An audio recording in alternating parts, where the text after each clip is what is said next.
Mas al fin del tiempo yo, Nabucodonosor, alcé mis ojos al cielo y mi razón me fue devuelta. Y bendije al Altísimo y alabé y glorifiqué al que vive para siempre, cuyo dominio es sempiterno y su reino por todas las edades. Todos los habitantes de la tierra son considerados como nada, y él nace según su voluntad en el ejército del cielo y en los habitantes de la tierra, y no hay quien detenga su mano y le diga, ¿qué haces? Muy bien, hasta allí. Pásamelo a Luis. Luis, Nabucodonosor, ¿te acuerdas de él? Sí, la ¿Quién? estatua. Ajá, ¿quién era Nabucodonosor? Eh, el rey que estaba para ese tiempo cuando estaba Daniel. En Babilonia. En Babilonia. Ok, quiero que tengan esto en perspectiva de quién está hablando. Está hablando el que era rey de Babilonia. Y ellos habían conquistado al pueblo de Israel. Y eso era parte del castigo por las desobediencias de Israel. Nabucodonosor era un impío. Nabucodonosor era un idólatra. Nabucodonosor, como rey del imperio de Babilonia, se creía Dios. Y a la referencia que está haciendo Luis es que por mensaje de las personas que lo asesoraban, mandó a hacer una estatua para que todo el mundo le adorara a través de todo el imperio.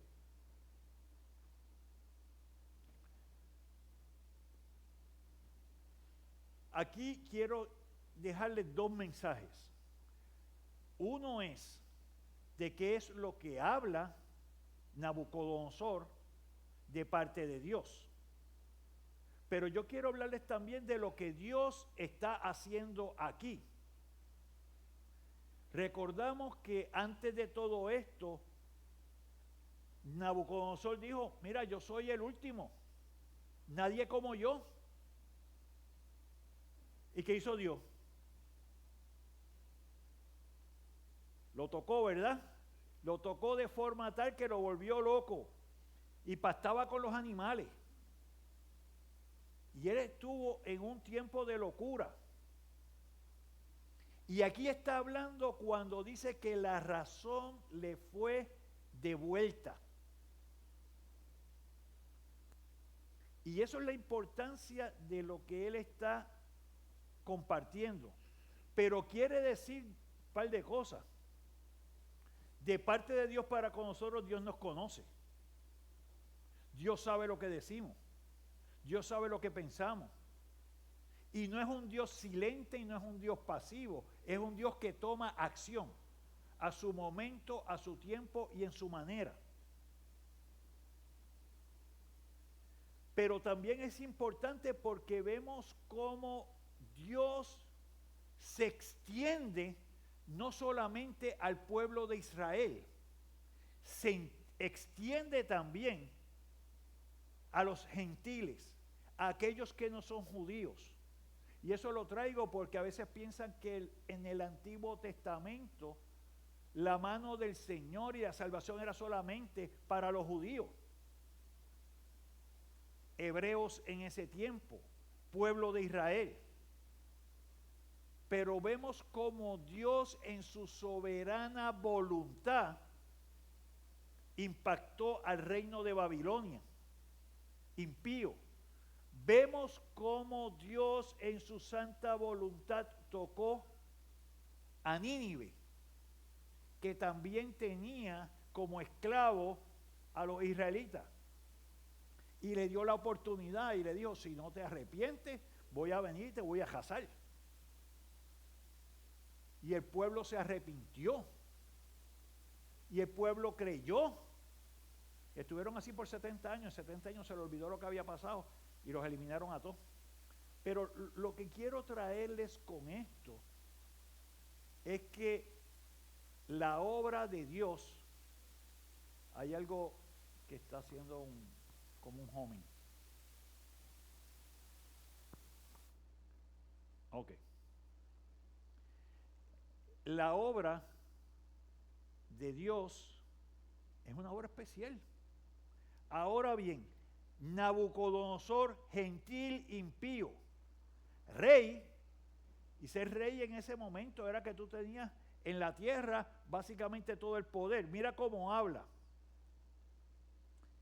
En la misma hora se cumplió la palabra sobre Nabucodonosor y fue echado de entre los hombres y comía hierba como los bueyes, y su cuerpo se mojaba con el rocío del cielo, hasta que el pelo le creció como plumas de águila. Estoy leyendo el 33.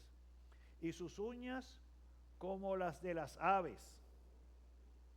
Mas al fin del tiempo yo, Nabucodonosor, alcé mis ojos al cielo, y mi razón me fue devuelta. ¿Y qué hizo? Y bendije al Altísimo, y alabé y glorifiqué al que vive para siempre. Vemos cómo Nabucodonosor está reconociendo unas características de Dios.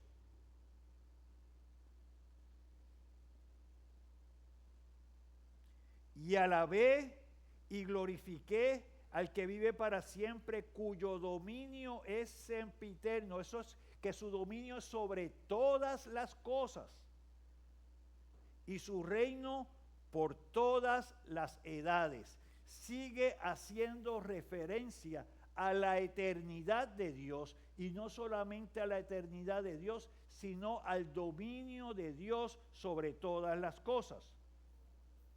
Todos los habitantes de la tierra son considerados como nada.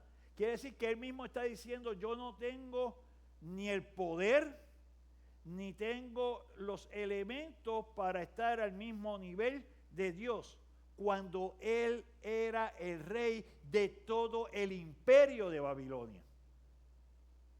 Así que pudiéramos decir que el que está hablando allí, Nabucodonosor, era la persona más poderosa sobre la tierra en ese momento. Y él hace según su voluntad en el ejército del cielo y en los habitantes de la tierra, y no hay quien detenga su mano y le diga: ¿qué haces? Lo que está haciendo referencia es que Nabucodonosor está reconociendo quién es Dios, qué características tiene, y que él obra según su voluntad. Mateo 6:10, ¿quién lo tiene? Vamos a ver.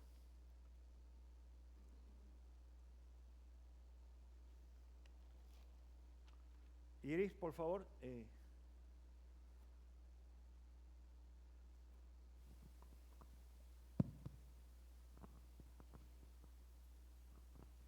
Mateo 6:10. Venga tu reino, hágase tu voluntad como en el cielo, así también en la tierra. Muy bien. Así que la realidad del pecado y la derrota futura de las fuerzas del mal hacen necesaria la oración: venga tu reino. Es la consumación del reino. Esta es la meta escatológica de la historia, y corre desde Daniel 2:44, que está reconociendo el reino de Dios. Hoy vamos a estar predicando desde el Salmo 110, y va a estar, o sea, vamos a estar en Mateo, pero Jesús está hablando desde el Salmo 110, una cosa muy bonita, y hace referencia a lo que estamos compartiendo. Y Primera de Corintios 15, dame un momento aquí porque los números quiero ver si están invertidos. No sé si es del 18 al 21 o del 21 al 28.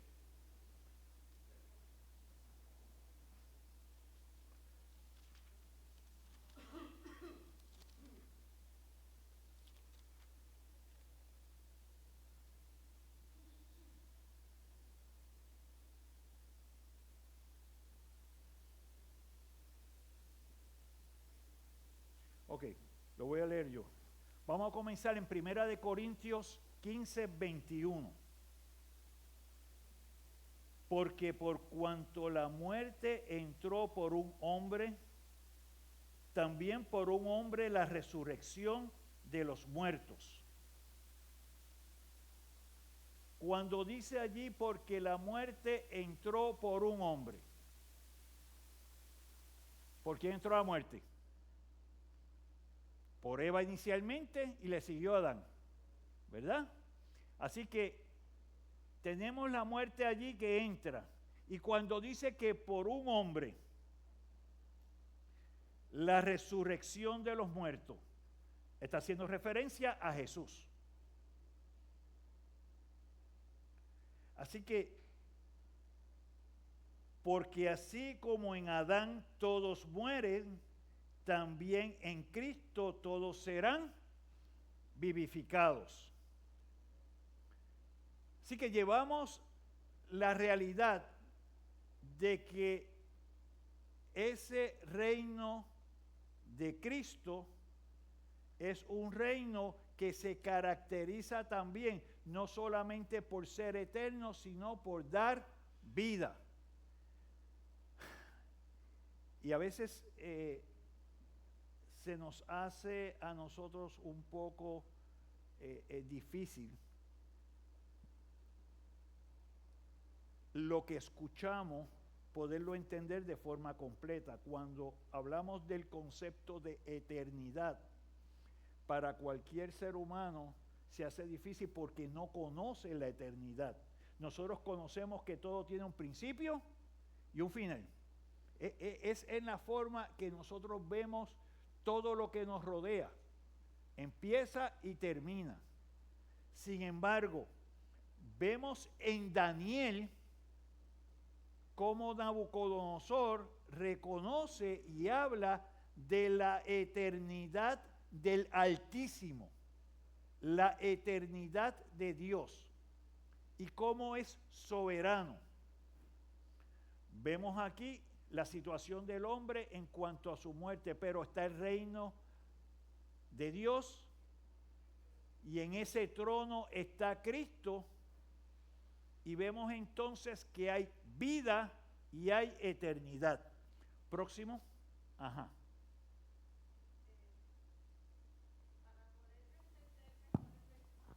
De lo que está hablando. Sí. ¿Me podría explicar qué se refiere con escatológico, esa palabra? Muy bien, correcto. Cuando hablamos del reino escatológico, escatológico es cuando estamos estudiando las cosas que han de acontecer. Y es la parte futura. Pero lo que está estableciendo es que, y lo que hemos visto hasta el momento, es lo que vamos a seguir desarrollando en los próximos versos que vamos a ir. Cuando Cristo vino, el rey vino. Y le dijimos que la primera definición para que haya un reino es que tiene que haber un rey. Así que el rey vino, el rey estuvo, el rey murió, el rey resucitó. Ok, ¿y qué pasó entonces? Porque entonces el rey se murió. No, el rey se murió y resucitó. Vemos que cuando asciende Cristo al cielo, Él dice, voy a estar sentado a la diestra del Padre. Lo vamos a estar predicando ahorita. Vamos a estar hablando de esto. Dentro del concepto, ¿quién es Cristo? O sea, y Cristo no como figura y no como Jesús, sino Cristo como Mesías, que es la parte que nos habla a nosotros. Así que lo que estamos viendo ahora es que hay un reino que está iniciado y vamos a ver las características de ese reino que está iniciado. Y cuando nosotros aspiramos a que venga Cristo es para que se consume su reino. Y cuando digo que se consume su reino, quiere decir que ya en ese momento, como hemos hablado en su segunda venida, hay resurrección, hay juicio y hay separación entre aquellos que han hecho su voluntad, aquellos que han estado sometidos a Él y los que no han querido creer. Y se crea la diferencia. Así que tanto lo que estamos hablando en la clase como lo que nos toca predicar hoy va a ser una pintura completa desde el nacimiento de Jesús. ¿Y Jesús significa qué?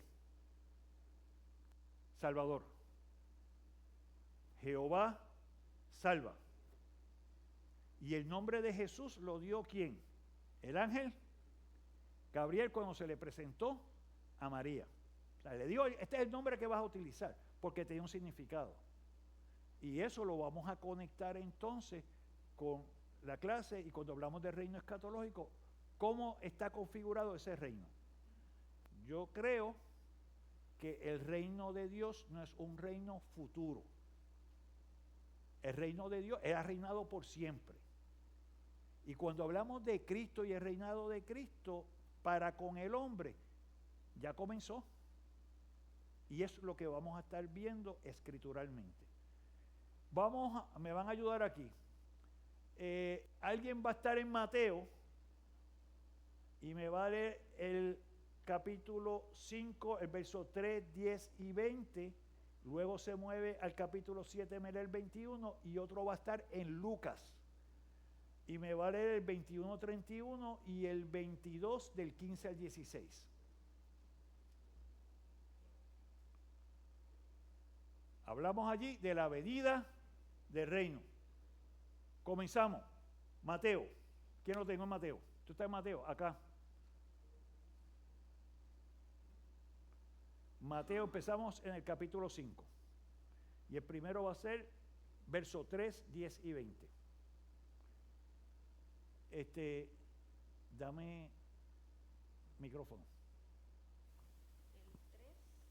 El 10 y el 20.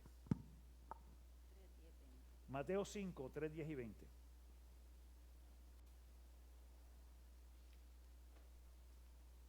Bienaventurados los pobres en espíritu, porque de ellos es el reino de los cielos. Mateo 5, 10.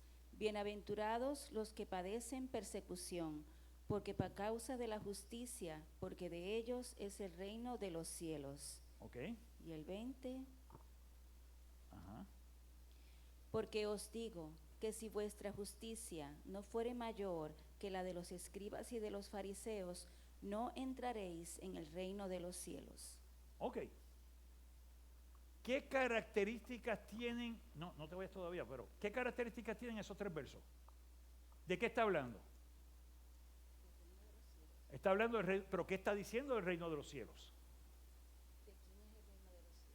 Ajá. ¿De quién es? ¿De quién fue?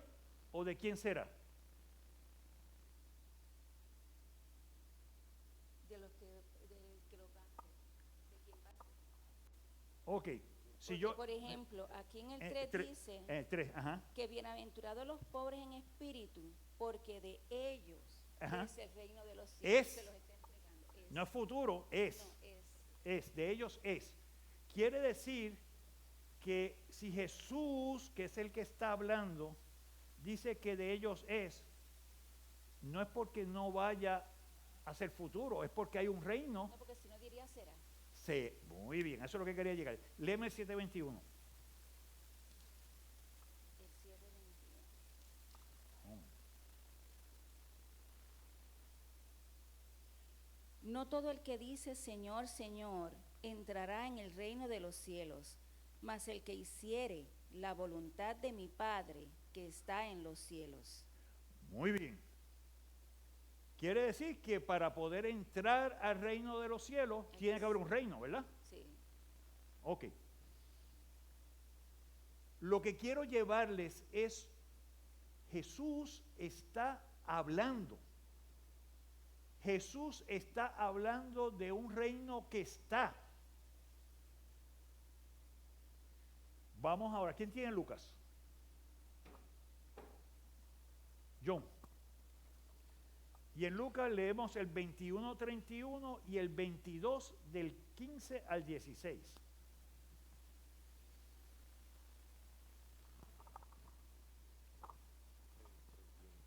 Y dice, así también vosotros cuando veáis que suceden estas cosas, sabéis que están cerca del reino de Dios.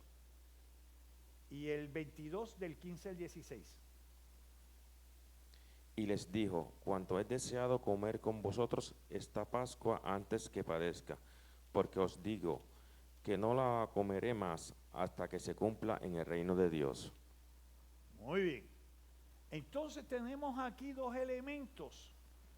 Tenemos un reino que estamos hablando en Mateo capítulo 5, que están entrando las personas, pero tenemos un reino que se habla en Lucas 22 del 15 al 16, donde está diciendo, ok, vamos a estar todos juntos y vamos a celebrar esta Pascua todos juntos en el reino de los cielos.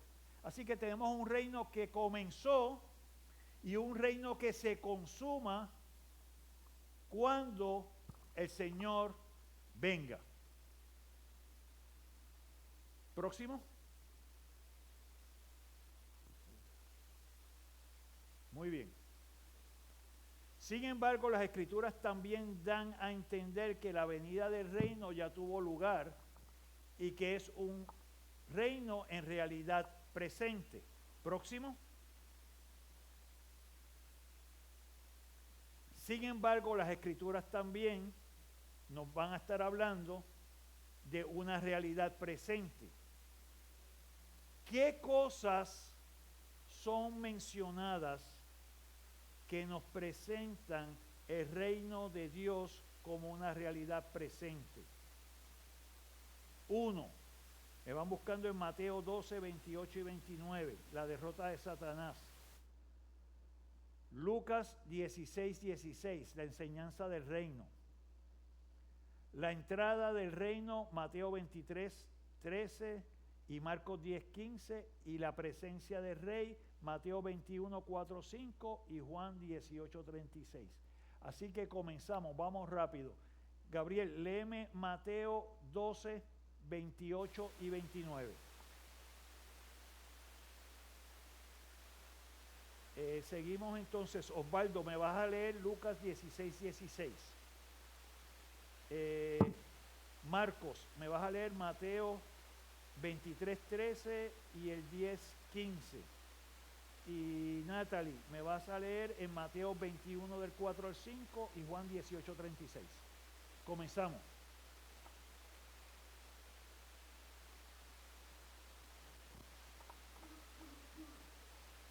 Mateo 12, 28 y 29.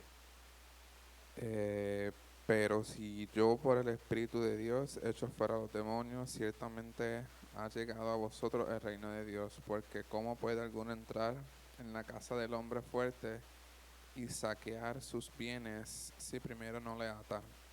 Y entonces podrá saquear su casa. Muy bien. Está Jesús hablando allí y a él se le estaba acusando de que bajo qué autoridad él podía echar fuera demonios. Y lo que está diciendo allí claramente es que si tú estás diciendo que yo puedo hacer esto, lo puedo hacer porque el reino de Dios ha llegado a vosotros. Verso 28. Quiere decir que el poder que Jesús estaba reflejando es el poder que da Dios y que Dios domina y que Dios reina, recordando en todo momento Daniel. Y recordamos entonces lo que Nabucodonosor estaba diciendo y vemos en Mateo lo que entonces Jesús está enfatizando. Osvaldo, ¿qué nos dice Lucas 16, 16?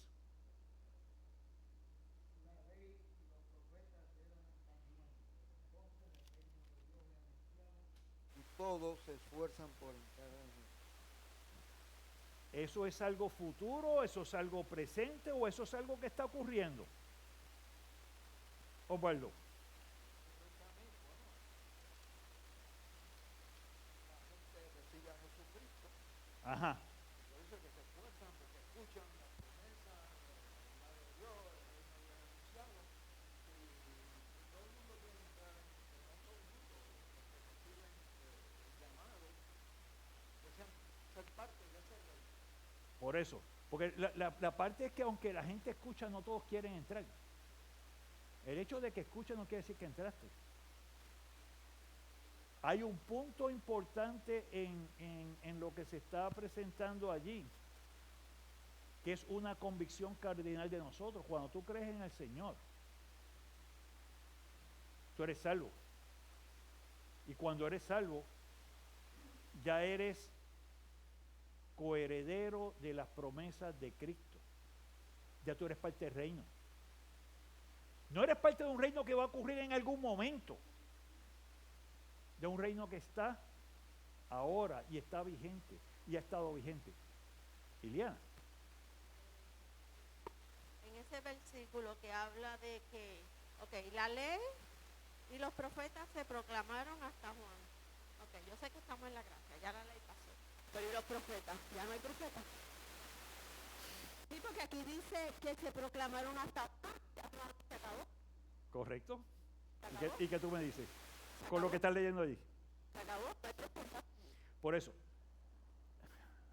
no existe, o sea, ya con la Biblia y con el Apocalipsis, nosotros cerramos todos los elementos de profecía.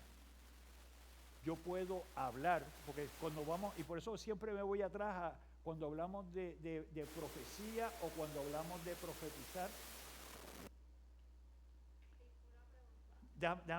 Déjame seguir aquí y vamos a tu pregunta.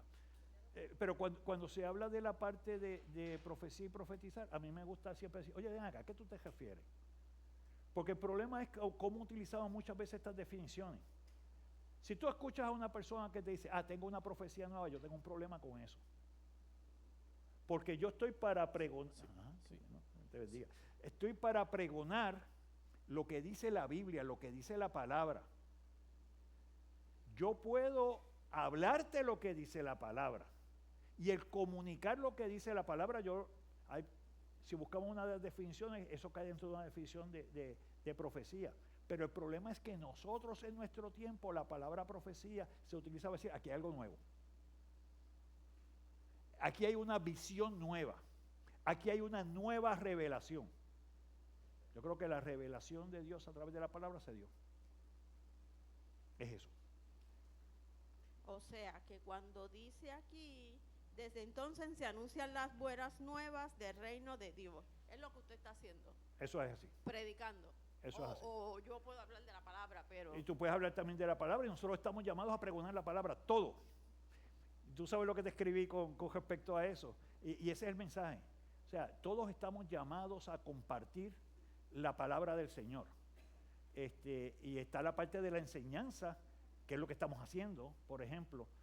Pero yo te puedo asegurar a ti que tú no me vas a escuchar aquí diciendo, yo tuve una visión nueva, una nueva revelación, que es lo que pasa, por ejemplo, con los mormones.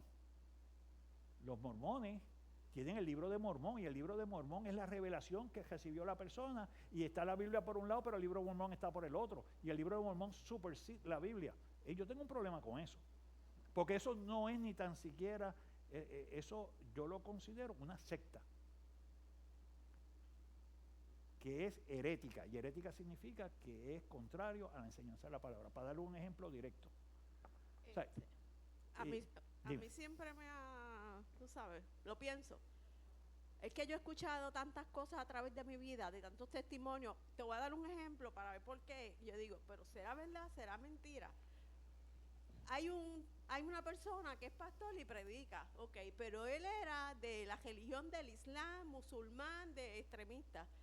Y él dice que a él se le apareció Jesús y desde ese momento él entendió la palabra, su familia lo rechazó, todo el mundo lo rechazó y está, pues, tú sabes, por Estados Unidos y eso predicando. Pero entonces, ¿qué pienso con eso? No, eso no es verdad. Jesús no yo se te le puedo decir apareció. algo. Déjame quizás darte otra vuelta. No en eso. A mí se me presentó Jesús. Y a ti se te presentó Jesús, ¿verdad? Pastor, ¿a usted se le presentó Jesús? A nosotros se nos ha presentado Jesús. Lo que pasa es que, por eso te digo que cómo decimos las cosas o la óptica que tenemos con ellos. Yo puedo estar aquí al frente y puedo estar compartiendo de la verdad de la palabra, porque Jesús en un momento, a través de,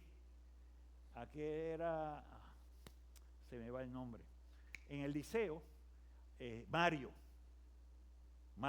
en el liceo, él me presentó la verdad del Evangelio. Yo conocí a Jesús en ese momento. Y por eso te puedo decir que a mí se me presentó a Jesús. Y yo conocí a Jesús. Y eso ha sido algo que ha crecido a lo largo del tiempo. El hecho de nosotros poder llegar a convencimiento de que hay algo que tiene que cambiar en nuestra vida, de que hay algo que está mal, es porque conocemos que hay algo que es diferente, que es la verdad del Evangelio. Eso es diferente a decir, en el árbol que está allí salió una imagen de Jesús y fue la que me habló y me dijo. Puede pasar. Yo no estoy diciendo que el Señor no pueda hacer cosas, pero eso no debe ser la parte medular, porque la parte medular no soy yo, sino la parte medular es la obra de Cristo. Y lo que estamos cada uno de nosotros llamados a compartir del Evangelio. ¿Me sigues allí? Eso también nos habla de esto. Lo que sucede es en nuestro tiempo que tanto los títulos que se ponen las personas o que se quieren atribuir, apóstol, profeta y todas esas cosas, entienden que le da un toque más cercano a Dios y que son los que tienen los dueños de la verdad. Y las personas se dejan impresionar por eso. Lo mismo que si es doctor, o que si es esto, que si es lo otro. O sea, se impresiona por esa parte. Pero es que no se trata de nosotros. Mas ya no vivo yo, sino que vive Cristo en mí. Así que es lo que Cristo hace, y yo le doy gracias que me permite, y te permite, y permite a cada uno de nosotros que compartamos la verdad de la palabra, y nos hace más responsables. Porque quiere decir que no me represento yo, estoy representando a Cristo. Y esa parte es la que a veces nos involucramos. Eso soy yo. Es más, eso no tiene que ver con la iglesia, eso es mío. No, mano, no es tuyo. Si tú eres creyente, ya no eres tú. ¿Estamos ahí? ¿Algo más? Ok.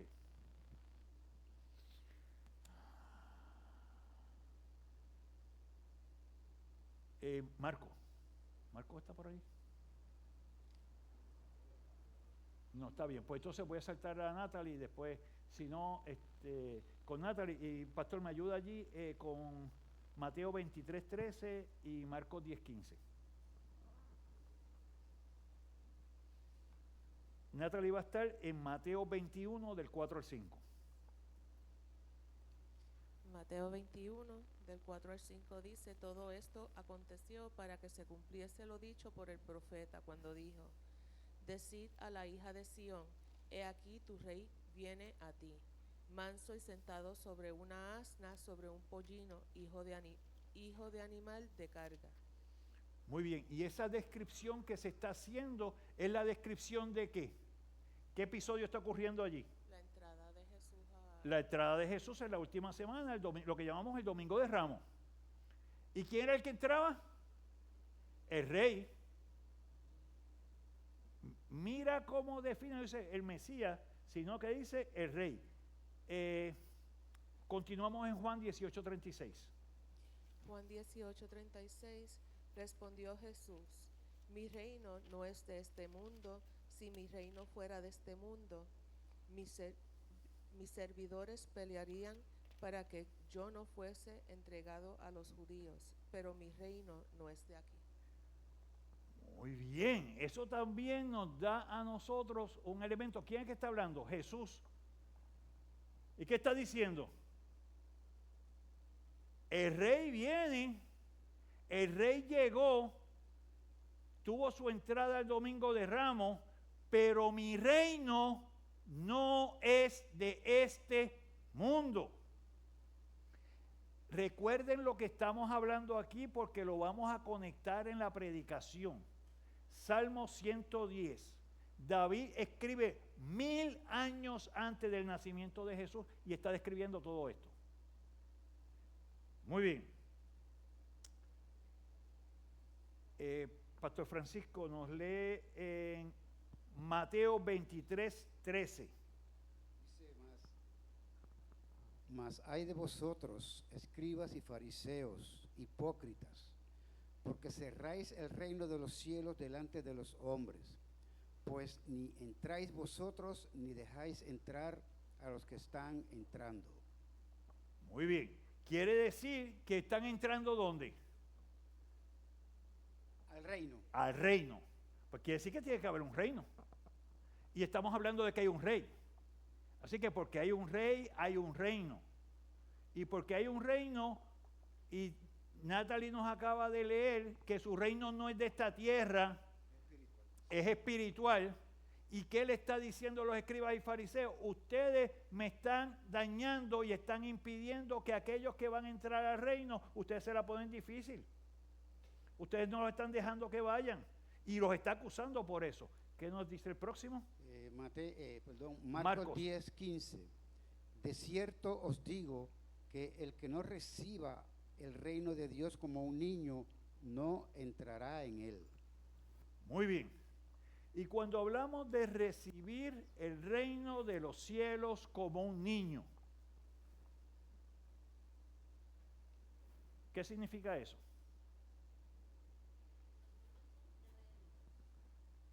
Perdón ahí. Ajá. Los niños son crédulos. Ajá. Y tienen unas características, es otra palabra, cualidades Ajá. que debemos de imitar, ¿verdad? Y cuando hablamos de que creen, ¿cómo se manifiesta eso en un niño? Pues porque depende de lo que le hablamos. Ajá. Porque si le hablamos algo incorrecto o malo, ellos se lo creen. Ajá. Pero si también le hablamos del Señor, también creen en Él. Correcto. Y hay un elemento también que tienen los niños, es la parte de la confianza.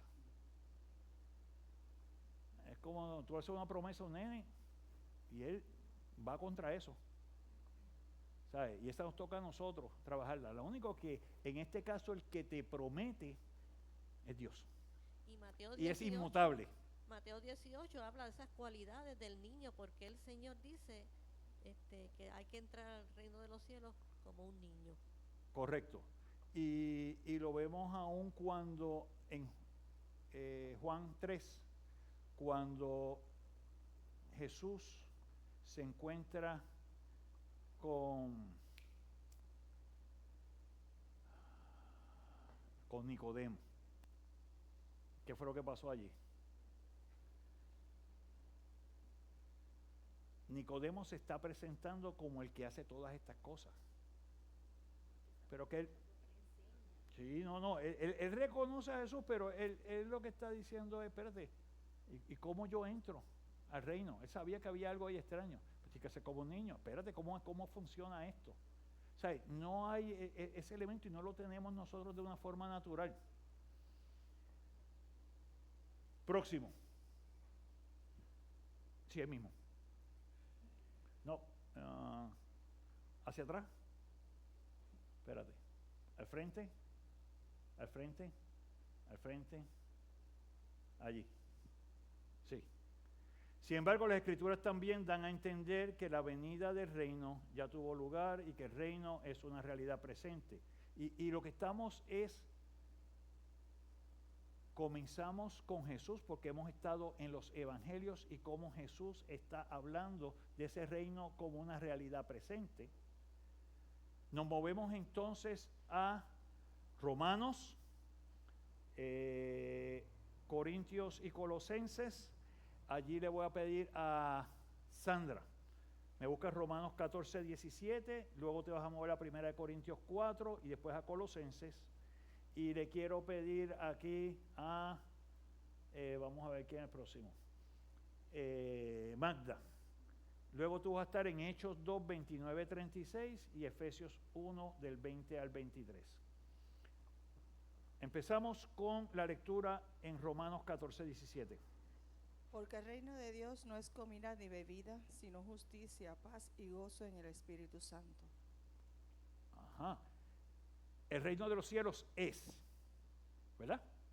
Paz y gozo en Muy el bien. Espíritu Santo. Seguimos entonces en 1 Corintios 4, 19 al 21. Pero iré pronto a vosotros si el Señor quiere, y conoceré no las palabras, sino el poder de los que andan envanecidos. Porque el reino de Dios no consiste en palabras, sino en poder. ¿Qué querréis? ¿Iré a vosotros con vara o con amor y espíritu de mansedumbre? Muy bien. Y Colosenses 1:13.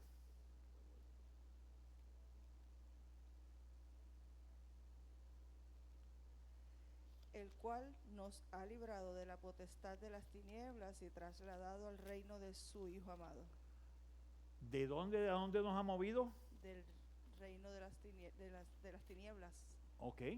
Así que cada persona que reconoce al Señor, cada persona que reconoce a Cristo es arrebatada del reino de las tinieblas y va a ¿dónde?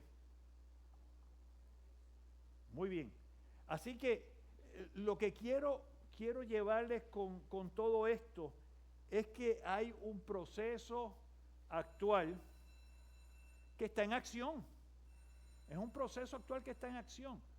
Por eso es que en este momento hay una contienda. Porque cada vez que reconocemos entonces al Señor, se le está arrebatando entonces a Satanás un alma. Jesús vino a salvar. Jesús significa Salvador. Jesús significa Jehová salva. ¿Por qué está salvando? Porque esa es la condición actual. ¿Para qué? Vino para dar vida. Yo soy el camino, la verdad y la vida. Eso es Jesús hablando. Entonces simplemente o creemos en la palabra y creemos en Jesús y creemos que esto es así, o no creemos. Magda, vamos a Hechos 2, 29 al 36.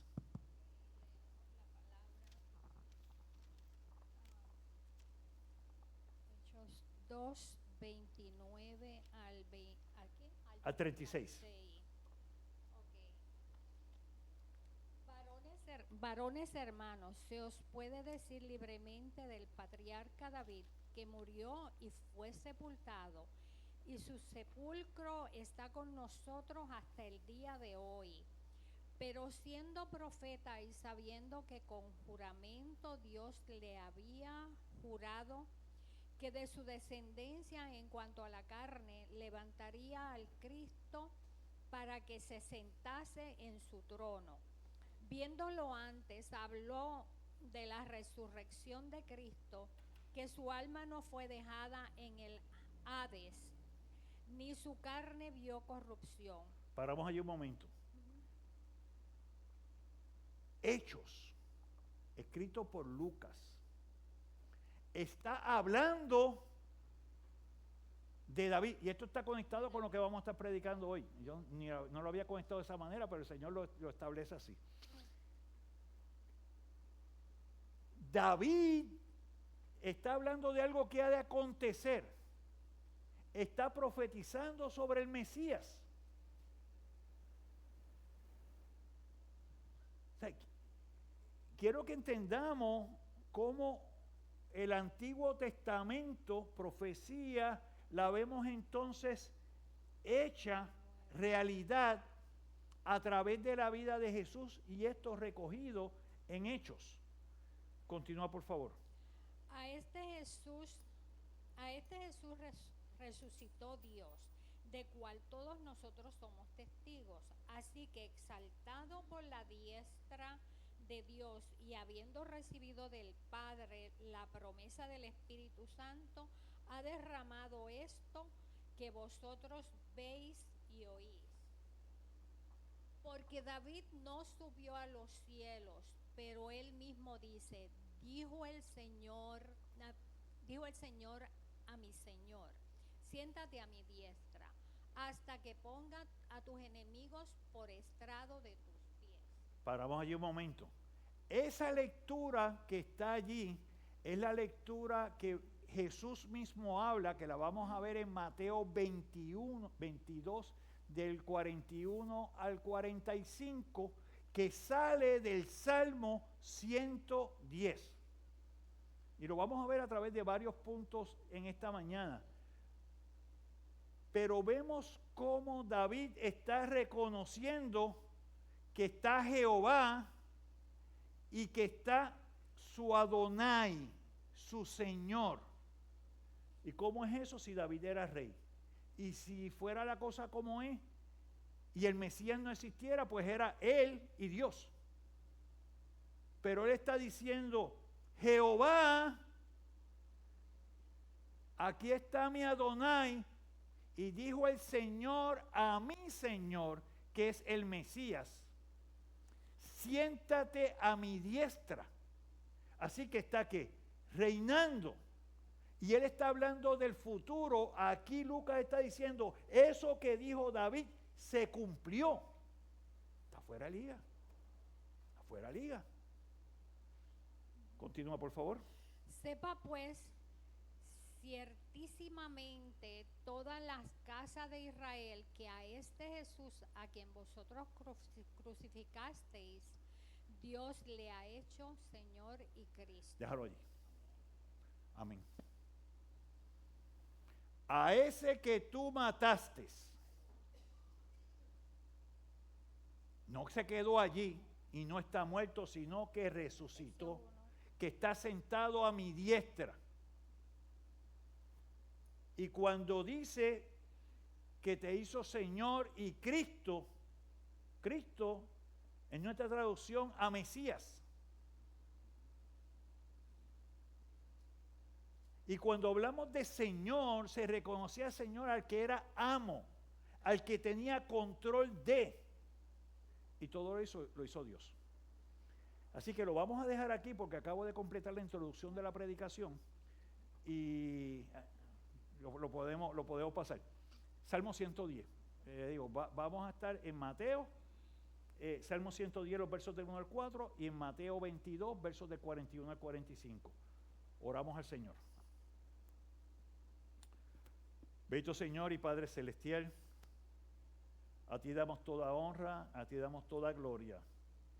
Y permite que en esta mañana cada uno de nosotros esté con oído presto, sensible a entender lo que es la verdad de la palabra y cómo se une el mensaje y vemos el cumplimiento de tu propósito santo para cada una de las vidas. En esta mañana nos estás llamando, nos estás confrontando, tú te presentas a través de la verdad, porque tu voz la escuchamos desde Génesis, Apocalipsis, y porque tu obra y plan perfecto se ve reflejado en Cristo, porque toda la palabra y todo tu plan de salvación se centra en tu Hijo Jesucristo. A él damos toda honra y toda gloria por los siglos de los siglos. Amén y amén. Señor me lo bendiga.